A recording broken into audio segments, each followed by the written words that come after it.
Hey, what's up YouTube fam? Brandon Weaver here once again. We're talking about these collectors trying to not respond. We're talking about account numbers, where you can get them, how to use them on your dispute letters. Got some letters here that we're going to talk about. I got a non-response letter we're going to talk about right now. Okay.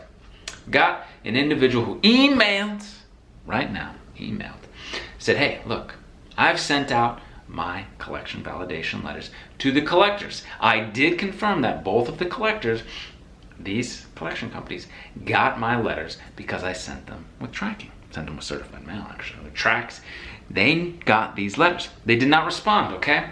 What letter do I want to send to them now? Well, we've got the follow-up letter for non-response, the non-response letters for the collectors. There's a non-response letters for the bureaus. There's a non-response letters to the collectors, okay? We've got all of that for you. 609creditrepair.com. You can get that Beyond Committed package, or we can do the work for you at theawesomelife.group.com, all right? So, we've got this follow-up letter when the agency, the collection agency, does not respond within the 30 days, okay? They have 30 calendar days to postmark your response from when they get the letter. So, this individual knows they got the letters, they didn't respond. To whom it may be concerned, and you can put your account number on here, and if you've got a couple accounts with one specific collection agency, you can list them all here. Typically, it's usually one account with one collector. That's usually what happens to individuals. But if you're in a situation where you have multiple accounts, you can list them all here. To whom it may be concerned. Okay? To whom it may concern.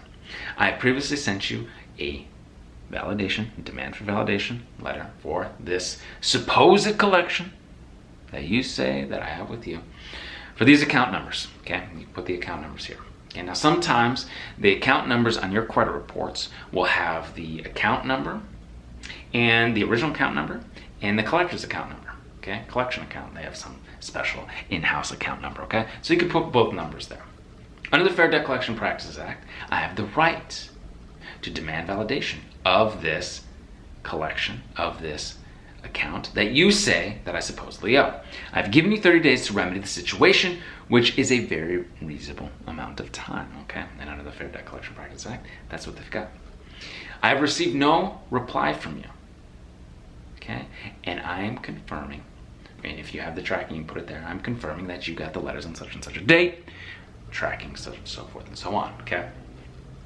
Since you're still reporting this unvalidated, unverified, negative, nasty, erroneous, right? This unverified, unvalidated account to the credit bureaus, and you've sent me no response, and you've sent no validation, you've sent no proof, and you've not substantiated this, right? You are now potentially in violation of the Fair Debt Collection Practices Act. Okay? And they could be subject to fines up to $1,000.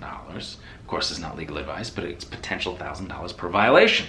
Okay? So, it goes on to talk about your rights. It goes on to talk about they need to remove this. They demand you remove this now, remedy this with the bureaus. You can do this. 609creditrepair.com, get that Beyond Committed package, or we can do the work for you at theawesomelife.group.com. Okay? Another individual writes and say, hey, I have copies of my credit history. When I look at my credit reports, I got a copy of my credit history from 3 major reports. When I look at these bureaus, when I look at these reports, I notice there's only partial account numbers. Is that okay? Also, when I look at the reports, I see a bunch of old addresses. Can I get those removed? Okay? Just have one good current address. Yes, you can have one good current address. We've got a personal profile update letter to dispute these negative, nasty, erroneous, old, obsolete, outdated addresses, names, whatever might else be on there, okay? And yes, partial account numbers is all that will be available on such reports because, security reasons. They don't want to give out all that information because you get your credit pulled when you're getting a credit card or maybe a car loan or when you get a mortgage or something like that. So you don't want everybody out there having these credit, files running around and they can see all your account numbers and all the social and all that, right? So some of that stuff is redacted for your privacy, for your security. So partial account numbers is what you'll see on there. Partial account numbers is okay to utilize. You can do this. You know where to go. 609creditrepair.com. You can get that Beyond Committed package. Got the email support with me and the staff. You can also have us do this for you at theawesomelifegroup.com. Please give the video a thumbs up. Hit the subscribe, try button. And until I see you in person, I will see you on the other side. Take care.